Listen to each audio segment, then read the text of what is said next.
La comunicación en la cuarta revolución industrial. Historia de la comunicación digital.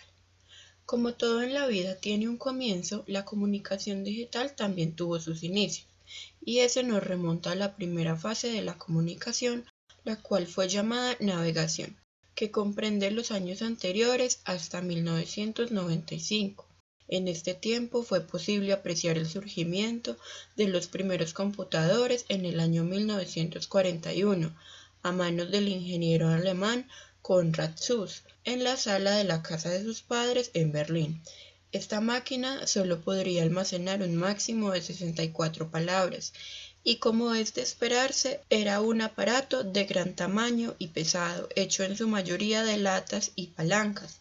Tenía muchos errores ya que fue el primer experimento, pero no sería sino hasta el año 1970 que empezaron a salir a la venta los computadores comerciales, obra del ingeniero informático estadounidense John Blankenbaker, quien en el garaje de su casa inventó el Kenback One, considerado como la primera computadora personal, y que se comercializó por medio de la revista Scientific American, pero este no tuvo mayor eco ya que solo se vendieron 40 ordenadores.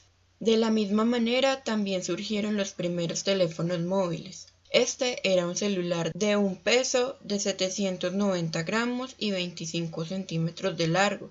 Su nombre fue Dynatac 8000X, pero se popularizó como el ladrillo. Esta fue una creación de la marca Motorola y tenía un precio que actualmente asciende a una cantidad de $9.500, más o menos 37 millones de pesos colombianos. Al igual que estas dos grandes creaciones, se abre paso el surgimiento del Internet. Y es así como mientras los principales medios de comunicación eran el telégrafo, el teléfono y las computadoras seguían haciendo grandes cálculos, transcurría el año 1957 y con este la Guerra Fría, donde se estaban enfrentando la Unión Soviética y Estados Unidos por temas de ideología, economía, política y también, por supuesto, tecnología. Por esta razón, Estados Unidos siente la necesidad de proteger su información de un ataque nuclear soviético y empiezan a ingeniar algo que se los facilite. Es así como todas las innovaciones que pretenden dar solución a su problema desembocan en lo que hoy conocemos como Internet. Muchas personas tuvieron algo que ver o estuvieron involucradas en esta creación que llamaron ARPANET, pero los principales pioneros fueron Leonard Kleinrock con su teoría que hablaba de dos servidores que podían comunicarse entre ellos enviando y recibiendo información transportada en paquetes o a través de una red de nodos. También estuvo involucrado J.C.R. Licklider, quien fue el jefe de ARPANET en 1962 y descubrió el concepto de la red galáctica, la cual prometía un acceso rápido a datos e información desde cualquier parte del mundo. Así pues, en el año 1968, aparte de todo lo que tuviese que ver con guerra, se diseñaba el primer protocolo de una red descentralizada basada en la conmutación de paquetes de datos en el Laboratorio Nacional de Física del Reino Unido, pero no sería sino hasta 1969 en la Universidad de California que se logró conectar un computador con otro del Instituto de Investigación de Stanford de manera exitosa. Esta conexión fue tan prestigiosa que unos meses después ya estarían interconectándose varias universidades de los Estados Unidos. Por esta misma razón, en 1972 es creado el primer software de correo electrónico por Raymond Tomlinson, programador informático estadounidense, convirtiéndose en la creación más importante de la década de los 70. En el 74 ya no era suficiente el protocolo de red que se tenía para la gran afluencia de personas que tenía Internet, así que el profesor de ingeniería estadounidense Robert Kahn y el matemático Vinton Cerf inventaron una segunda versión de este protocolo, que facilitó la comunicación sin necesidad de hacer cambios en su interfaz. En 1985, Internet ya se había consolidado como la principal red de comunicación de alcance global, Ya en 1989, el científico británico de la computación, Timothy Berners, desarrolló World Wide Web, a lo que hoy conocemos como WWW, la cual funciona como un sistema de distribución de hipertexto, también conocido como HTTP, y tuvo una acogida tan grande que en 1991 fue abierto al público externo, ya que hasta esta parte solo era usado en instituciones de educación superior y centros de investigación científica. Entonces, con su apertura surgió el primer navegador llamado Mosaic. A su vez fue tan exitoso que para 1997 ya existían más de 200.000 sitios web. Con la llegada de las redes IP, el Internet se dejó de restringir a científicos, estudiantes y los gobiernos, y aparecieron las redes comerciales que transformaron totalmente la educación, volviéndola más sencilla, y también el marketing tradicional con el surgimiento de los e-commerce creando el marketing digital. En síntesis, con el surgimiento de los computadores, los teléfonos móviles y el Internet se crearon los pilares más importantes de la comunicación digital. Y llega la segunda fase de la comunicación digital, a la que llamaremos etapa de organización. Esta etapa llega a su fin en el año 2015. Aquí podemos ver temas como, por ejemplo, la organización de la información, la cual se presentó durante los 90 e inicios de los 2000, donde la gestión documental creció extraordinariamente, ya que permitió a las empresas más grandes organizar su información y encontrarla fácilmente, brindando seguridad en el almacenamiento de metadatos, indexación y recuperación de los mismos. De esta manera, y con la necesidad que tenían las empresas de salvaguardar su información, aparece Intranet, la cual es un sistema privado de red que permite compartir recursos informáticos entre sus miembros. Un ejemplo básico de una intranet podría ser WhatsApp, ya que permite interactuar solo entre miembros de la plataforma. Otro ejemplo podría ser el sistema de información académica de la universidad, al que solo tenemos acceso los miembros de la universidad.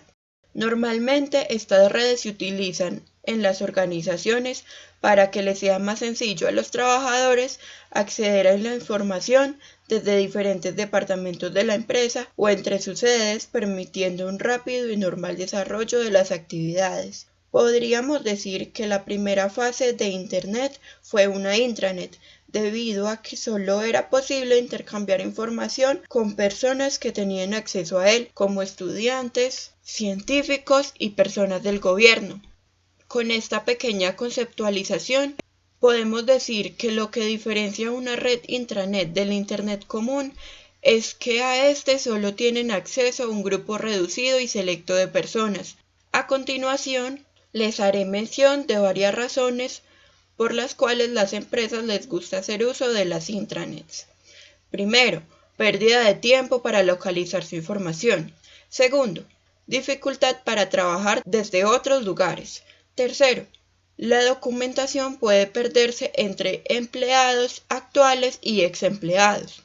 Cuarto, excesivo uso de correo electrónico. Quinto, falta de automatización en procesos de negocio.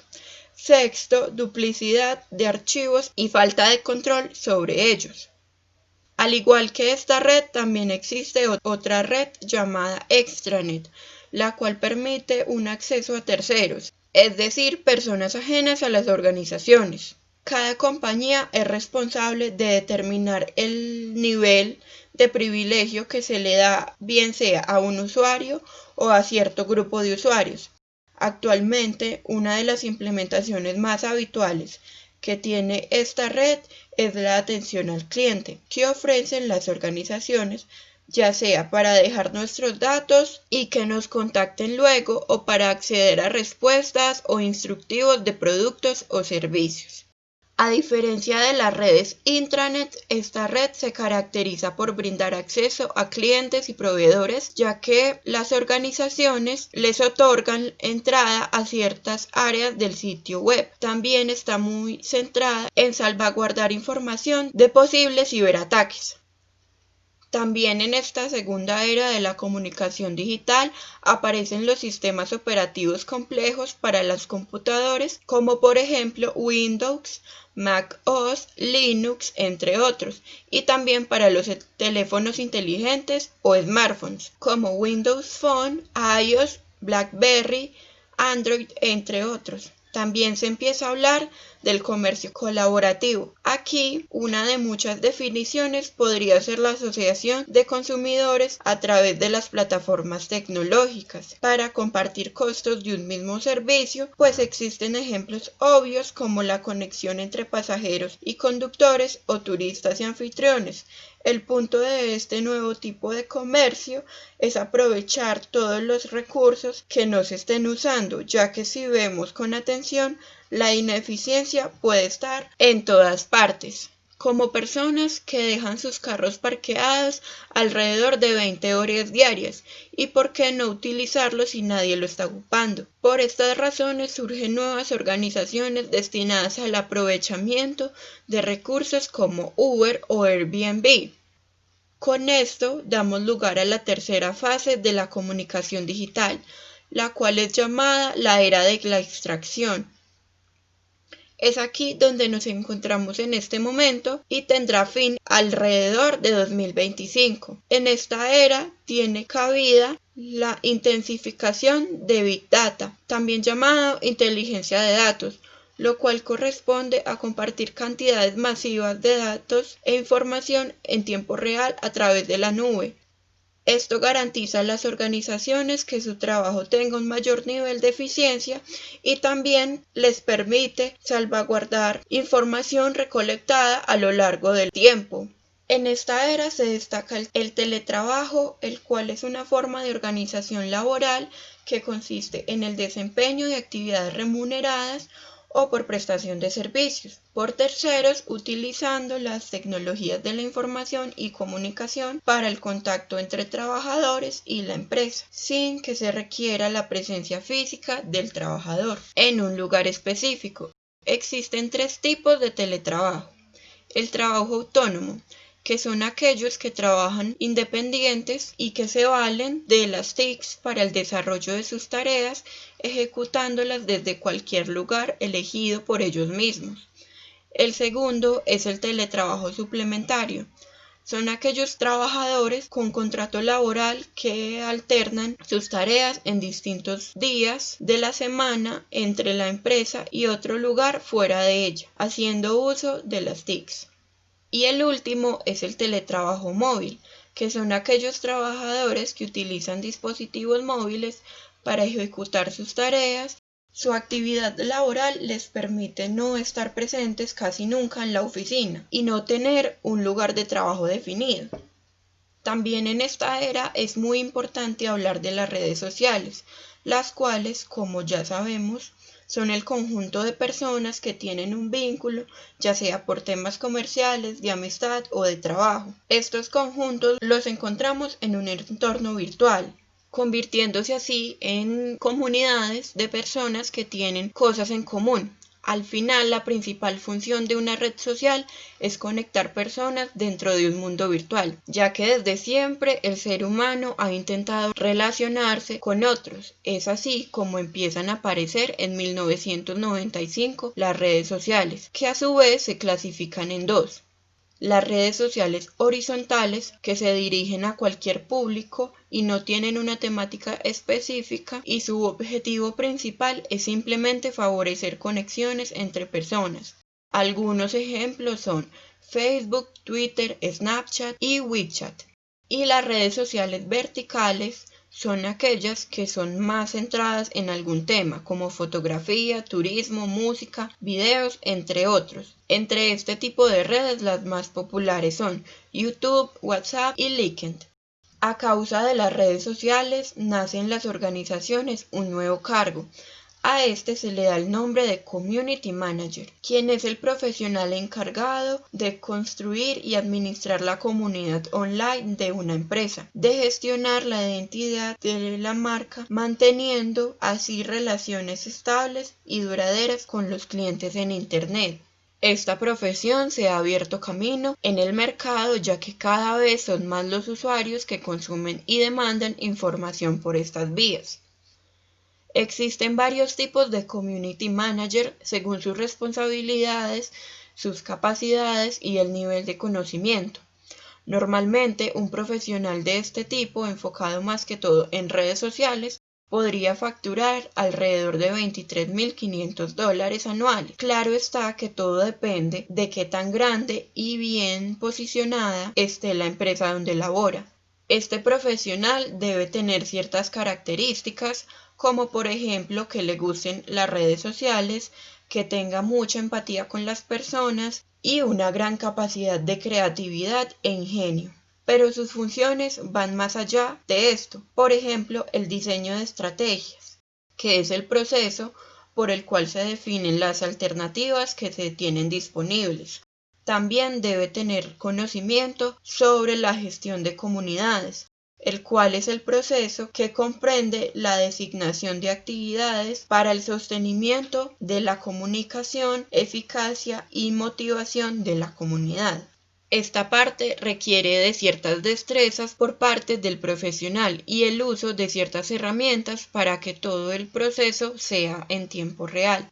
Luego está la evaluación y gestión de procesos y proyectos, el cual es un proceso muy denso, ya que permite determinar el establecimiento de cambios generados por un proyecto a partir del estado actual y el estado previsto desde la planificación. También debe tener conocimiento de la gestión de crisis, o por lo menos un gran manejo de ella, ya que si la organización enfrenta un acontecimiento así que pueda generar daños a su comunidad online o dañar la imagen de la empresa. De igual manera, es necesario que tenga presente cosas básicas como la atención al cliente para poder tener una relación más cercana con ellos. Las herramientas 2.0, que son todos aquellos sitios de Internet que nos facilitan alguna tarea en específico. El copyright, que como todos sabemos son los derechos de autor sobre una obra literaria, científica o artística para ser explotada durante cierto tiempo. Además de la analítica web, que sería una parte muy importante, la cual permite analizar técnicas relacionadas con los datos relativos de tráfico del sitio web, con el objetivo de estudiarlo y entenderlo para optimizar diversos aspectos del mismo. Asimismo, otras funciones son monitorizar publicaciones, conocer y estudiar el público objetivo, mantener relaciones duraderas con su público, identificar los prescriptores, que son los clientes que defienden la marca, y siempre estar presente en las crisis que puedan surgir. Otro tema muy importante para mencionar en esta era de la comunicación digital son las herramientas 2.0, que como ya se mencionó anteriormente son aquellos sitios web o programas que sirven para llevar a cabo tareas con mayor facilidad y que pueden ser aplicadas a aspectos virtuales. Algunos ejemplos más cercanos a nosotros podrían ser Google Meet, Classroom o Zoom, entre otras. Para terminar, es necesario mencionar la cuarta fase de la comunicación digital, llamada anticipación, la cual tendrá fin alrededor del año 2035, donde el aprendizaje será más profundo y las tecnologías tendrán la capacidad de tomar decisiones por nosotros. Y la quinta fase tendrá el nombre de elevación, la cual irá desde 2035 en adelante. En esta fase se fusionarán totalmente lo digital con lo físico. Además, la inteligencia artificial, la nanotecnología, la biotecnología y la computación cuántica serán parte de nuestra vida diaria. Como resultado de esto, el entorno que nos rodeará será totalmente diferente, ya que es posible que tengamos varias alternativas de realidad. También es importante en el tema de comunicación digital mencionar la manipulación de la información que encontramos en Internet. Las falsas noticias o artículos que encontramos en las redes son muchas y además muchas de ellas parecen convincentes.